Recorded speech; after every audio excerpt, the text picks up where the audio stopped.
I also think to develop your relationship with God, let's say you are religious. Well, I don't know why I'm assuming that people are religious. You know why? Because I don't want to be. I have certain level of respect towards religion. I don't want to be disrespectful towards religion. That's why. Am I religious? Not really. But I would say I live a very religious life. The way I conduct myself, my principles and everything. I would say my life is very religious. Anyway, that doesn't matter. But I assume everyone is religious just so I can keep my respectful tone. And you know why? Because you know what else? As a generalization, it's probably better to be a religious than non-religious. The majority of people that say they're not religious are idiots. The majority of people that are religious are also idiots. But the difference is, religious people, they kind of throw their hands and say, I just don't know, man, that there is God, and I just believe in God. They can't answer the difficult questions. They don't even want to. Okay, they're okay being kind of, I don't know, incompetent, or whatever you want to call it. Just not knowing what's happening. They just go with the flow, whatever. But these guys, the majority, 99% of non-religious people, they're also not very bright.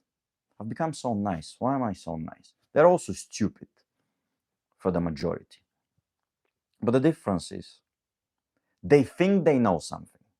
They're gonna give you some, funny in their own heads argument or justification. Oh, why God doesn't exist? But they still don't know anything. But they think they they think they're smarter than they are, as a general rule. That's my belief. Stupid here for the majority. But at the same time, is this me being harsh or arrogant? You could say that. The reality is, this is just how I talk.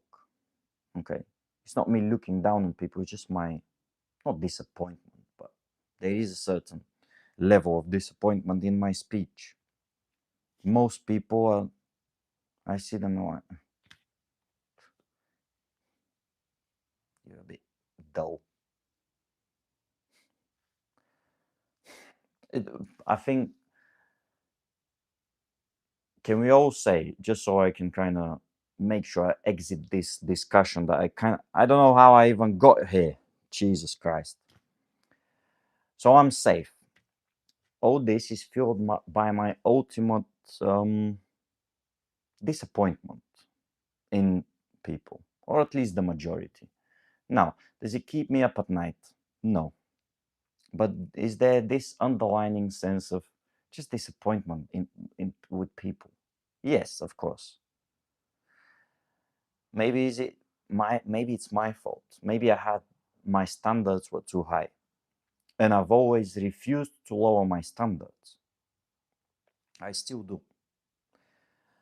That often means that you're going to suffer the consequences. When you don't want to lower your standards, the person that ends up suffering is you.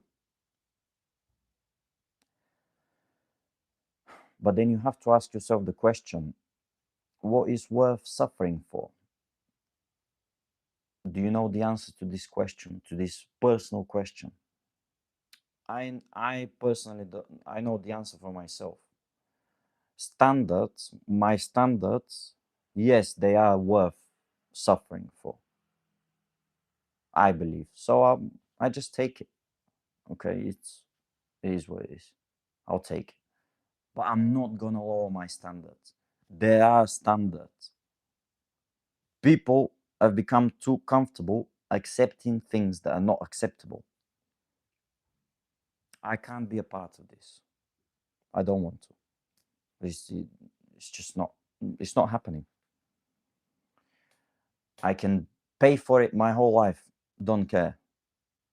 But when I die, whoever remembers me is going to be able to say, this man had standards.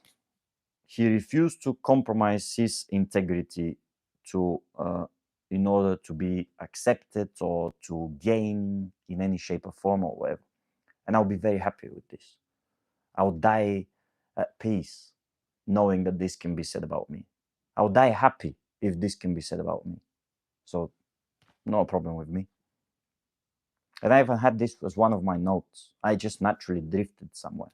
One of my notes that I take throughout the week, which was,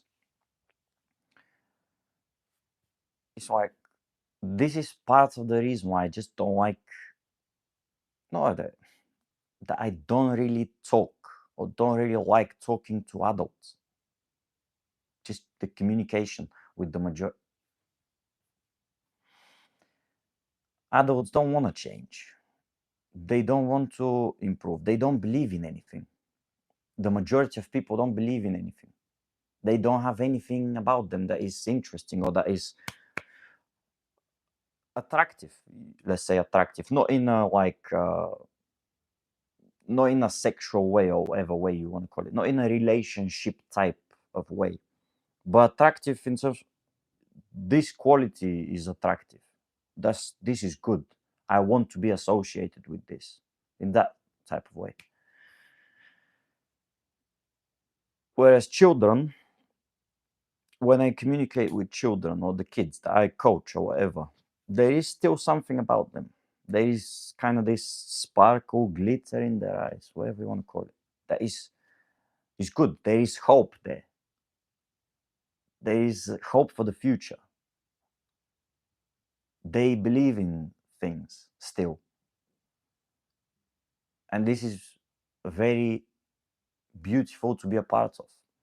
To talk to someone that has that thing in them, that they haven't lost it yet, compared to talking to another one. They're so cynical. They don't want to do anything. They're just looking for whatever is the easiest way out. I want the easiest way out. Wherever is the easiest way to the going forward, I want this. Wherever is the easiest way to making more money, I want this. Or just all that stuff. Whereas children, they believe. You tell them you have to be a better person. It's important to be good. They'll be like, yeah, I have to be good. And maybe they end up being good. This is such a some of the most beautiful moments are there when you're with children. And when you see that you've done something that can potentially have a positive impact on their future. This is one of the best things ever. I went off on such a big rant. Is what